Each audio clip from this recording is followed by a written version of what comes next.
Have you noticed the sudden, suffocating silence that falls over a room when a manipulator finally realizes you know their secret? It is a very specific type of quiet. It is not peaceful. It is the frantic, panicking silence of someone whose mask just hit the floor, shattering into a million pieces right in front of your eyes. They are scrambling, trying to figure out how much you actually know, who told you, and how they can possibly spin the story to make themselves look like the victim again. But they cannot spin it this time, because you didn't just hear a rumor. You didn't just read a text message. God completely pulled the curtain back, turned on the floodlights, and exposed every single hidden agenda they had against you. He didn't just whisper a warning into your spirit. He orchestrated a situation that forced them to show you their own hands. Let's sit down and have a very real, unfiltered conversation about what just happened in your life. Because right now, you might be feeling a mix of profound relief, but also deep physical exhaustion. Finding out that someone you trusted was operating with a hidden motive is a brutal shock to your nervous system. To understand why they did this, we have to look closely at the psychology of the microagenda. When we hear the word agenda, we usually picture some massive, villainous plot. But that is not how toxic people operate in the real world. Manipulators operate on microagendas. These are small, highly calculated, parasitic motives. They didn't keep you in their life because they loved your soul. They kept you around because your absolute brilliance made them look good by association. They kept you around because your bank account was convenient. They kept you around because they needed an emotional punching bag to absorb their own self-hatred, and your endless empathy made you the perfect target. They wanted the benefits of your light without ever having to respect the source of it. But keeping up a fake persona requires an unbelievable amount of psychological energy. In psychology, there is a concept called mask fatigue. It takes immense cognitive calories to constantly lie, to remember which version of the story you told to which person, and to fake a pure intention when your heart is full of envy. A toxic person can only hold their breath underwater for so long. Eventually, they have to come up for air. This is exactly where God stepped in. God knows that you have a massive heart. He knows that if He just told you to leave them, you probably would have stayed. You would have made excuses for them. You would have said, well, they had a hard childhood, or they don't really mean it. They are just going through a tough phase. Your empathy would have kept you locked in a cage with a predator. So, God bypassed your empathy and targeted their mask fatigue. He allowed them to get sloppy. He orchestrated a moment where they got entirely too comfortable.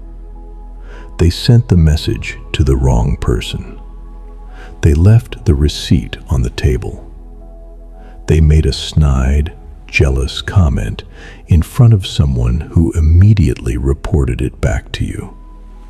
They completely contradicted their own lie in the middle of a conversation. And suddenly, the puzzle pieces snapped together in your brain. It was a setup. God cornered them into exposing themselves because it was the only way you would finally pack your bags and leave. And now, we need to talk about the second part of this massive spiritual shift. The exposure was for your protection. But what is currently happening to them right now? They have been served. I want you to think about what it means to be served in the spiritual sense. When a waiter serves you a meal, they place it directly on the table in front of you, and you are forced to sit there and consume it. The people who plotted against you are currently sitting at a table, and the universe has just served them the exact meal they spent months cooking for you. If they tried to ruin your reputation with a smear campaign, they are suddenly finding themselves completely isolated, watching their own reputation crumble. If they tried to manipulate you financially, their own resources are suddenly drying up in ways they cannot explain. If they tried to play mind games and cause you anxiety, they are currently waking up at 3 a.m., sweating, entirely consumed by a paranoia they cannot turn off. This is not a fairy tale. This is the brutal, undeniable law of the spiritual echo. Whatever frequency you send out into the world is the exact frequency that bounces off the wall and hits you directly in the mouth. They thought you were unprotected. They looked at your kindness and mistook it for a lack of a backbone.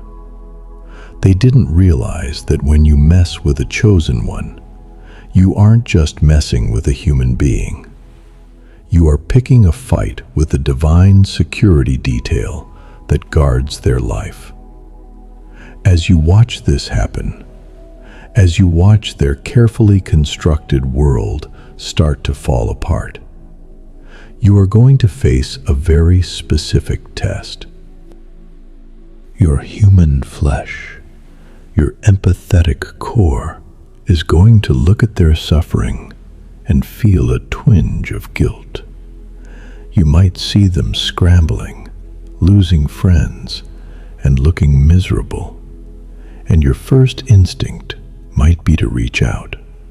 You might think, maybe I should check on them. Maybe they have learned their lesson.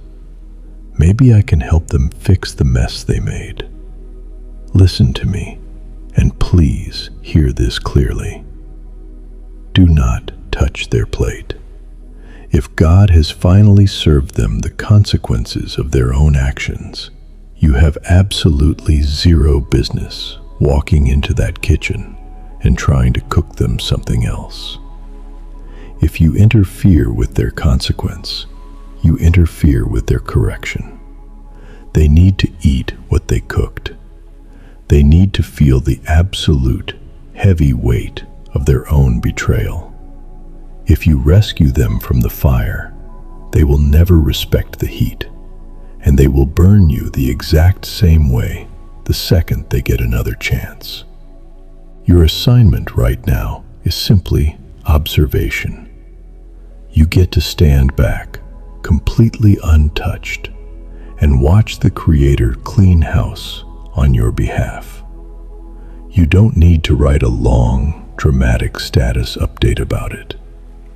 You don't need to text their friends and say, "I told you so." You do not need to demand an apology from them, because, honestly, an apology from a pathological liar holds absolutely no currency anyway. The exposure is the closure. The fact that you saw the mask slip is all the closure you will ever need. You know who they are now. The mystery is over. The confusion that kept you up at night, wondering if you were the problem, wondering if you were just overreacting, is entirely gone. God handed you the truth on a silver platter so you could finally breathe again. Take a moment today to physically feel the weight that just came off your shoulders. You survived the hidden agendas. You survived the traps you couldn't even see. You were walking through a minefield blindfolded, and God gently took your hand, walked you safely to the other side, and then detonated the mines behind you so nobody could follow you. You are completely safe now. I want to pass the microphone over to you for a second. Think back to the exact moment the light bulb went off for you. What was the specific, tiny slip-up that finally exposed their true intentions? Was it an accidental text? A change in their tone of voice? Drop that moment in the comments. Let's talk about how incredibly precise God's timing is when He finally decides to pull the mask off. Keep your peace heavily guarded today. Rest your mind. The truth is already out, and the game is permanently over.